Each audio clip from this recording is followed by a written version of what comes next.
your mind about the evolution of the music, considering, I don't know, new technologies? Is it questionable? It's questionable if there is evolution. I sometimes think there is not much evolution. There's only waves of seeing things as evolution. I sometimes so surprised when people show me records from the 60s or 70s, what people did. Yeah. People simply forgot about it, and then somebody pulls it out again and makes it, and you think, wow, this is brand new. And then you realize it's not brand new. Actually, the idea is all quite old in a way. So in that sense, I mean, in that sense, I can separate myself a little bit from Carsten's world, because I simply don't know anything about the music world. I have not. I mean, I tried. It's very funny. Like for the last couple of years, I went at the end of the year. I looked at all the different music blogs to see what they have in their year's end list to be like the important records of the year. Then I download all those records. I listen to each one of them until I got completely bored, and then I erase it again. So that's all I know about music. I listened to everything that was popular, like Arcade Fire and the National and all these things, and I just wonder what is interesting about that, and that's it. And so, is there some artists or organizations that interest you? There are some. Every now and then, I actually do find things that I like. For example, in like the contemporary classical music, John Luther Adams is really something I really like. And if I look at the other end, like Stars of the Lid, I found in a music blog, and I thought it was really good.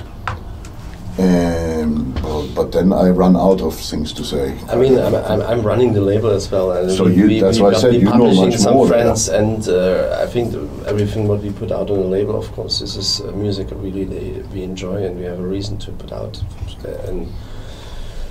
But as well, I mean, I have sometimes really strange love to our things, like not really necessarily electronic music or sometimes even pop music. Carsten has a really soft spot for dance music and absolutely. Pop music. The pop music, not so much dance music.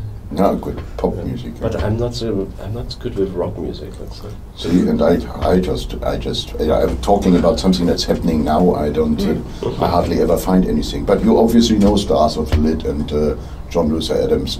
Okay. Do you? What? Do you know John Luther Adams? No, I don't. See? Okay. So it's more a communication problem than or an information problem than it is a problem of evolution of music. It is just that it is in a way that the people get so fragmented about what they gonna hear and what they are able to find, that they only can communicate within their little genre. Yeah. It's really funny.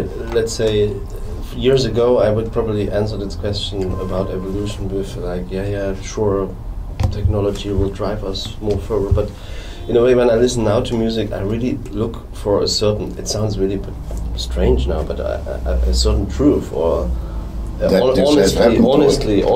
honest music or something like that. Simply honest music, not with a lot of effects or some and it's probably what we consume on TV or radio is so prepared, so consumable prepared, that if you find somebody who is really just making great music in a normal, very normal way, that you can I enjoy a lot actually this kind of. Well, you can answer the evolution of music by in a purely dialectic materialistischen Art und Weise. Die Produktionsbedingungen, the means by production of music have changed. There's evolution, and that contributes, for one thing, very much to the rise and the success of electronic music too, because suddenly you are not able to do music in the like the classical, say, Beatles kind of recording studio setup, because there are no record companies that can finance that type of music. Because that means you go to this recording studio for a month, you're all sitting in one room, you work together, you do endless takes of the same idea, etc. It's so much more money and time consuming than getting a guy at home in his garage with an Apple computer and just doing it all until it's finished, and then give the actual file to the record company and say, here, now you release it. But that's the evolution that really is happening. But that changes also the way. Record company. You Exactly. Yeah, you put it out yourself, and so. But that makes it all also much poorer in a way, because of course it's a totally different working process. Yeah. If you have 4 people in a room that have to communicate with each other in a way, then to one guy sitting in front of a screen. And I've seen that also in recording studios with bands that suddenly started working with Pro Tools, and then there are 4 people sitting and staring at the computer and moving the blue one a bit to the left, and then another blue one there next to it. So that's a completely different way of working.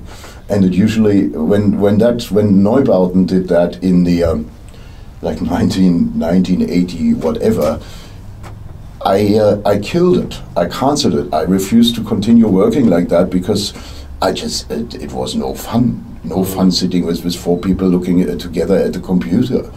That's just, you can do that when you're 1 person.